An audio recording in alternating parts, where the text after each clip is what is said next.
VK brother சப்ஸ்கிரைபருக்கு ஒரு பெரிய hi. இன்றைக்கி நம்ம என்ன பார்க்க போகிறோம்னு பார்த்தீங்கன்னா, கொங்கு நாட்டு ஸ்டைலில் எண்ணெய் கத்திரிக்காய் குழம்பு தான் பார்க்க போகிறோம். செம்ம டேஸ்ட்டாக இருக்கும். கண்டிப்பாக நீங்கள் ட்ரை பண்ணி பாருங்கள். இப்போ கத்திரிக்காவை நான் ஆயிலில் ஃப்ரை பண்ணி எடுக்க போகிறோம். அந்த ஃப்ரை பண்ணி எடுத்த மீதி உள்ள ஆயிலில் தான் நம்ம மசாலா ரெடி பண்ண போகிறோம். அதுக்கு நான் ஃபஸ்ட்டு கேஸை ஆன் பண்ணிக்கிறேன். கேஸை ஆன் பண்ணிவிட்டு ஒரு தவா வச்சுருக்கேன். தவா நல்லா ஹீட் ஆகட்டும். ஹீட் ஆனோடனே நம்ம ஆயில் ஊற்றி கத்திரிக்காவை போட்டு நல்லா ஃப்ரை பண்ணி எடுக்க போகிறோம். தவா நல்லா ஹீட் ஆனோடனே நான் நல்லெண்ணெய் யூஸ் பண்ணியிருக்கேன். எண்ணெய் கத்திரிக்காய் குழம்புக்கு நல்லெண்ணெய் யூஸ் பண்ணிங்கன்னா டேஸ்ட்டு நல்லாயிருக்கும். நீங்கள் முடிஞ்ச அளவு நல்லெண்ணெய் இருந்தால் ட்ரை பண்ணி பாருங்கள். ஆயில் ஹீட் ஆகணும். நல்லா ஆயில் ஹீட் ஆனோடனே நம்ம நாலாக கீறி வச்சுருக்கிற அந்த கத்திரிக்காவை போடுறோம்.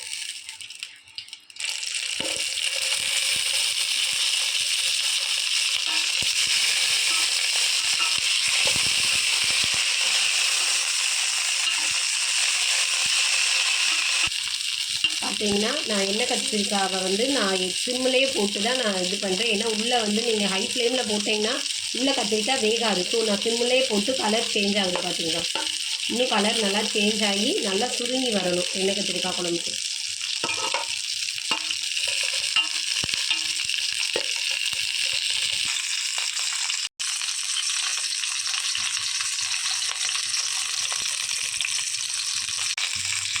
இப்போ பார்த்தீங்கன்னா கத்திரிக்காய் நல்லா சுருங்கிடுச்சு. இந்த ஸ்டேஜில் கரெக்டாக வெந்துருச்சு. இப்போ நான் தனியாக எடுத்து பிளேட்டில் வைக்கிறோம்.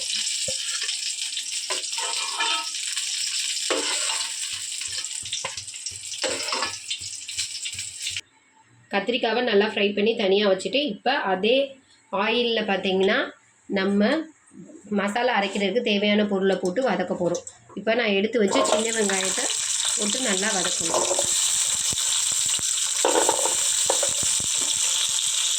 நல்லா கோல்டன் ப்ரௌன் வர்றதுக்கு வதக்கணும். அடுப்பு ஹை ஃப்ளேமில் இல்லாமல் சிம்மிலே வதக்கணும்.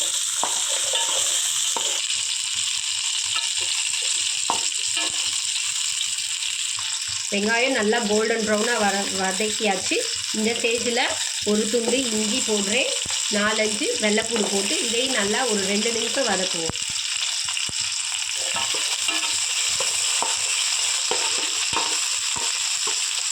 இஞ்சி பூண்டு 2 நிமிஷம் வதக்குனதுக்கப்புறம் நம்ம நறுக்கி வச்ச தக்காளியை சேர்த்து நல்லா ஃப்ரை பண்ணணும். இதுவும் தக்காளி நல்லா மசிஞ்சு வரணும். மசிஞ்சு வர அளவுக்கு நம்ம நல்லா வதக்கிக்கலாம்.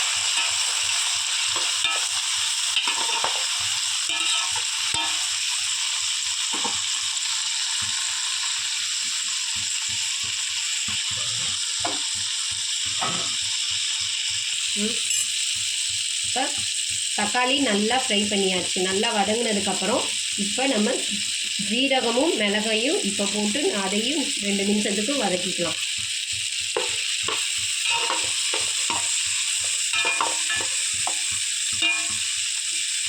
மிளகு சீரகம் போட்டு 2 நிமிஷம் வதக்குனதுக்கப்புறம் இப்போ நான் தேங்காய் சேர்க்க போகிறேன். உங்களுக்கு தேங்காய் நீங்கள் துருவியும் சேர்த்துக்கலாம், இல்லை என்ன மாதிரி குட்டி குட்டி பீஸாக கட் பண்ணியும் சேர்த்துக்கலாம்.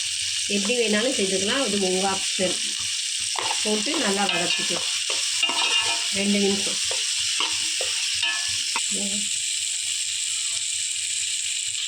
வெங்காயம் தக்காளி இஞ்சி பூண்டு எல்லாமே நல்லா வதங்கியாச்சு. இந்த ஸ்டேஜ் இதுதான் முக்கியமான ஸ்டேஜ். இந்த ஸ்டேஜில் நம்ம அடுப்பை கேஸை ஆஃப் பண்ணிடணும். கேஸ் ஆஃப் பண்ணிவிட்டு இந்த ஸ்டேஜில் தான் நம்ம மசாலாவுக்கு தேவையானதை போடணும். மஞ்சத்தூள் 1/2 ஸ்பூன் தான் நான் மஞ்சத்தூள் போட்டிருக்கேன். ரொம்ப போட்டுறாதீங்க.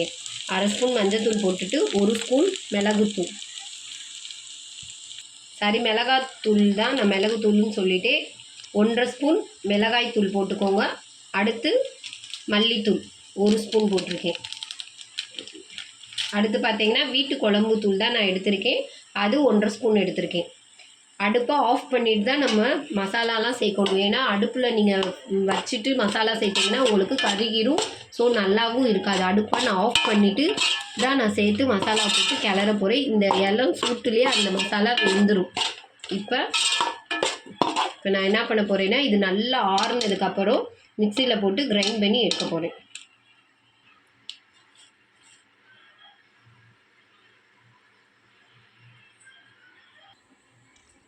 அரைச்ச மசாலாவை நான் நல்லா ஆற விடணும். நல்லா ஆற விட்டதுக்கப்புறம் மிக்சியில் போட்டு நல்லா மை போல் அரைச்சி எடுக்கணும். கொர கொரப்பாலாம் எடுக்கக்கூடாது. எண்ணெய் கத்திரிக்காய் குழம்பு நல்லா கெட்டியாக வேணும்னா நல்லா கிரைண்ட் பண்ணி எடுத்துக்கோங்க. அப்படின்னா தான் டேஸ்ட்டு அமோகமாக இருக்கும்.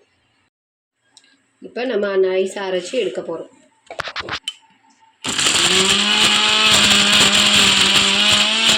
பார்த்திங்கன்னா நல்லா வலுவலுன்னு அரைச்சிருக்கேன். இதுதான் கரெக்டான கன்சிஸ்டன்சி. இப்போ தாளிப்பு ரெடி பண்ணலாம், வாங்க பார்க்கலாம். எண்ணெய் கத்திரிக்காய் குழம்பு எப்படி செய்யலான்றதை பார்க்கலாம். நான் தவா வச்சுருக்கேன். தவா நல்லா ஹீட் ஆனோடனே தாளிப்பு எப்படி பண்ணலான்றதை பார்க்கலாம். தவா நல்லா ஹீட் ஆயிடுச்சு. இப்போ நான் ஆயில் ஊற்றுறேன். ஆயில் ஹீட் ஆனோடனே கடுகு போடுறோம். கடுகு பொரிஞ்சிருச்சு. இப்போ வெந்தயம் சேர்க்குறேன். வெந்தயம், பட்டை வத்தல். நான் வந்து காரம் நிறையா சேர்த்துருக்கனால பட்டை வத்தல் நான் 2 தான் யூஸ் பண்ணியிருக்கேன். உங்கள் காரத்துக்கு ஏற்ற மாதிரி பட்டை வத்தல் சேர்த்துக்கோங்க. இப்போ சின்ன வெங்காயம் சேர்த்து நல்லா கோல்டன் ப்ரௌன் வர்றதுக்கு வதக்கணும். இப்போ கருவேப்பிலை சேர்க்குறேன்.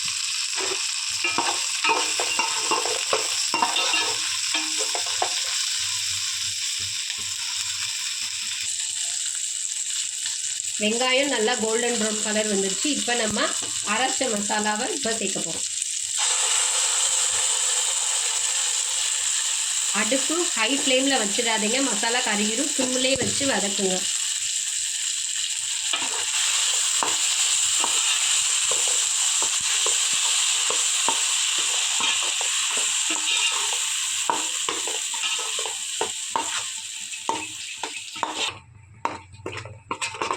அரைச்ச மசாலா சேர்த்துட்டு நல்லா 2 நிமிஷம் நல்லா வதக்குங்க. நல்லா ஸ்மெல் வருது.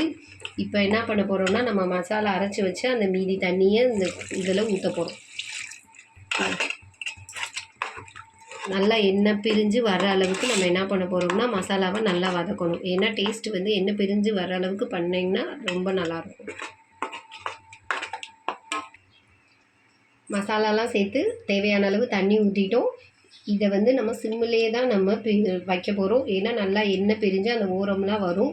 இப்போ நம்ம என்ன பண்ண போகிறோம்னா நல்லா எண்ணெய் பிரிஞ்சு வந்ததுக்கப்புறம் தான் நம்ம உப்பு ஆட் பண்ணுறோம். ஏன்னா முதலே நம்ம சேர்த்தோம்னா மசாலாவுக்கும் சேர்த்து வதக்கிறதுக்கும் சேர்த்தோன்னா உப்பு வந்து லாஸ்ட்டாக பார்க்கும்போது ரொம்ப கூடிடும். அதனால நான் எந்த ஸ்டேஜ்லேயுமே நான் உப்பு சேர்க்கலை. இந்த மசாலா எண்ணெய் பிரிஞ்சு வந்து அடுத்து நம்ம கத்திரிக்காய் சேர்க்கும் போது தான் நம்ம தேவையான அளவு உப்பு போடணும். இப்போ பார்த்தீங்கன்னா ஒரு கொதி வந்தோடனே நான் தேவையான அளவு புளி தண்ணி யூஸ் பண்ணுறேன். ரொம்ப புளி யூஸ் பண்ணிடாதீங்க. ஏன்னா நம்ம தக்காளியும் சேர்த்துருக்கோம். அதனால புளி வந்து உங்கள் தேவையான அளவு ஊற்றுனா போதும். இப்போ நம்ம என்ன பண்ண போகிறோம், ஒரு கிளறி அடுப்பை மூடி வச்சுட்டு எண்ணெய் பிரிஞ்சு வந்ததுக்கப்புறம் பார்க்கலாம்.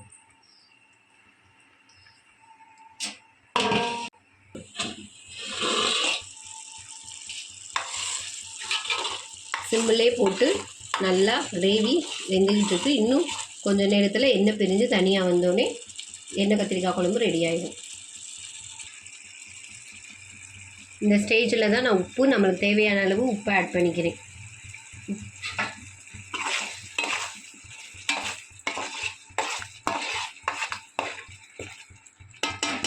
உப்பு போட்டு நல்லா கிளறினதுக்கப்புறம் இப்போ நம்ம ஃப்ரை பண்ணி வச்சுருக்கிற கத்திரிக்காவை சேர்க்க போகிறோம்.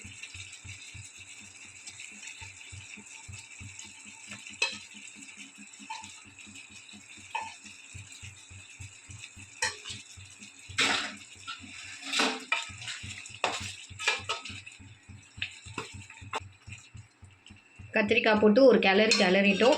இப்போ கத்திரிக்காய் போட்டு ஒரு 10 மினிட்ஸ் குக் ஆகட்டும். இப்போ எண்ணெய் பிரிஞ்சு வரட்டும் தனியாக. பார்த்தீங்கன்னா கத்திரிக்காய் நல்லா மசிஞ்சு நல்லா வெந்துருச்சு.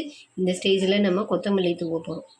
கொத்தமல்லி தூவி இறக்கலாம். இப்போ பார்த்தீங்கன்னா உங்களுக்கே தெரியுங்க, கத்திரிக்காய் நல்லா மசிஞ்சு வந்துருச்சு. கண்டிப்பாக நீங்கள் இதை வீட்டில் ட்ரை பண்ணி பாருங்கள். ரொம்ப டேஸ்ட்டாக இருக்கும். கொங்கு நாட்டு ஸ்டைலில் தான் நம்ம எண்ணெய் கத்திரிக்காய் குழம்பு பண்ணியிருக்கோம். கண்டிப்பாக அந்த இன்க்ரீடியன்ஸை என்னென்ன சேர்த்துருக்கோமோ அதை நல்லா ஃப்ரை பண்ணி மிக்சியில் நல்லா மையாக அரைச்சி பண்ணிங்கன்னா டேஸ்ட் அமோகமாக வரும். விகே பிரதர்ஸ் ஸ்டுடியோ சேனலை லைக் பண்ணுங்கள், சப்ஸ்கிரைப் பண்ணுங்கள், ஷேர் பண்ணுங்கள். கண்டிப்பாக கமெண்ட் பண்ணுங்கள், எப்படி இருக்குன்னு சொல்லுங்கள். அடுத்தடுத்த வீடியோ போட எங்களுக்கு ஒரு எந்துவாக இருக்கும். பாய்.